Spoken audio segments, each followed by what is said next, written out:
Nightly tomorrow night. Here are our thoughts about this ball game. And okay, we'll start with Chris Bassnett.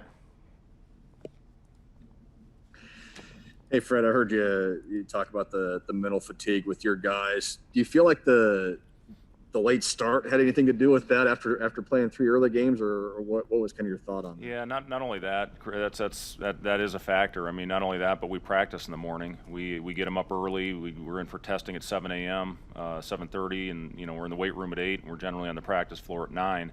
And the 3 games prior to this, we play twice at 11 and once at 1. So it's a completely different feel. Your body, it's different. Hell, I'm in bed usually by this time, so I get up so early, thinking about things, and it's different. So it's no doubt about it. That is an adjustment when you have to play that first game at a different time than what your body clock is used to. Robin Washut. Hey Fred, you talked about Teddy. Was that a pretty good example of the type of player you expect he can be, where when he gets going, he can take the game over? Yeah, he's one of those very unique players. He can score it inside, he can drive it. He gets a guy in his hip. He's so strong in keeping him there, and he's a very crafty finisher in the paint. And when he gets it going, that opens up the three-point shot, where he knocked down a couple of those as well. But again, we just rode him and put the ball in his hands. Unfortunately, got picked up the 3 fouls in the first half and wasn't out there much, but he certainly got us going at the right time when we needed it most, and it was enough to hold him off there at the end.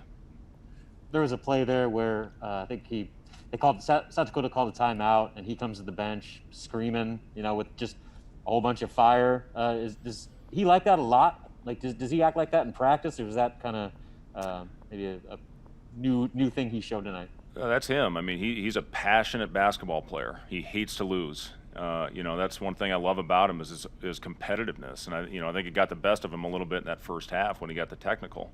But that's who Teddy Allen is. He's a heck of a competitor, a fiery competitor, and guys see that and they ride with him when he gets that going. I'd say he and Delano probably vocally are the 2 best we have, and then Derek Walker when we get him back. But yeah, he was great. He came over, he was pumping the guys up in the huddle. Even when things weren't going great, our guys were still vocal and talking, and ultimately when we pulled our head out, it was we got the lead and kept the lead. Michael Brunst.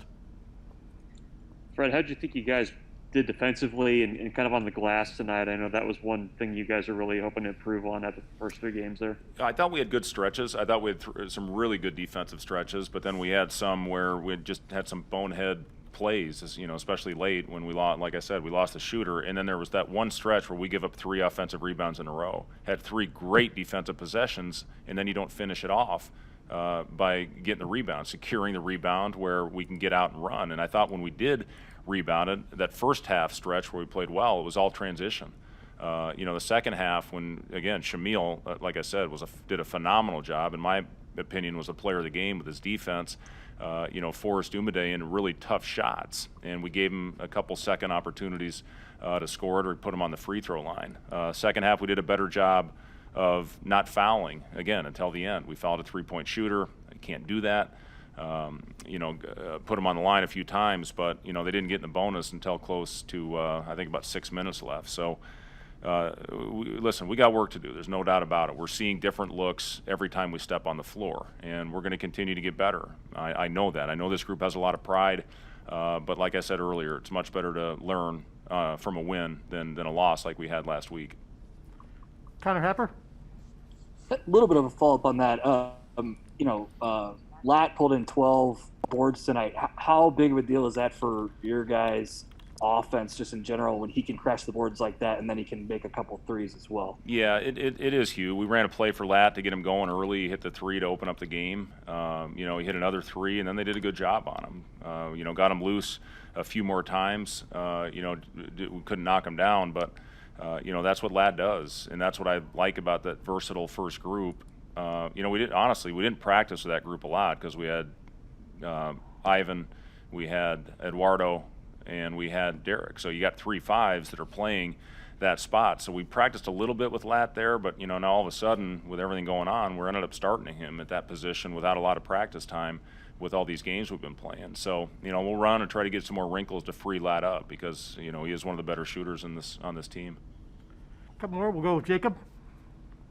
Yeah. Obviously, you didn't put up big numbers, but was tonight more what you wanted to see out of Ivan in terms of what he gave you? Nice finish, couple of defensive boards, couple of blocks. Yeah, I thought Ivan was terrific. I really did. He did a really good job. He was out there when we put that big run together, and he had 2 great blocks in a row. Had a good block in the first half, and rebounded the ball. He had that really nice finish in the lane tonight, and didn't force anything. That was the thing as much as any for Ivan, is he wasn't trying to force it up through 3 or 4 guys. Yeah, that's exactly what we need out of Ivan. 5 rebounds, 17 minutes. No turnovers. That's huge for Ivan. Sam McEwen. Hey Fred, just a question about what you guys do over the next couple of days in terms of rest and practice. Also, how do you remind the guys that, hey, you guys can get runs and put together runs, but you're not so good that you can just run away from teams like South Dakota. You got to play the 40 minutes. Yeah, 100%. Like I said, that's the good thing about this game is we get to learn from a win. But there's a lot of things that we can take from this game and get better at. And, that's a big part of it. We came out, I thought, with so much fire and energy in our first 3 games. I thought they played harder early than we did, and give South Dakota credit for that. I thought they had a really good game plan coming into this.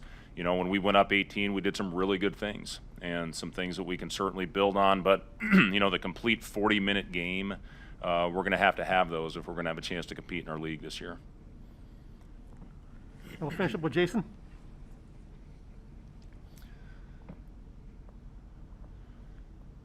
Jason, go ahead.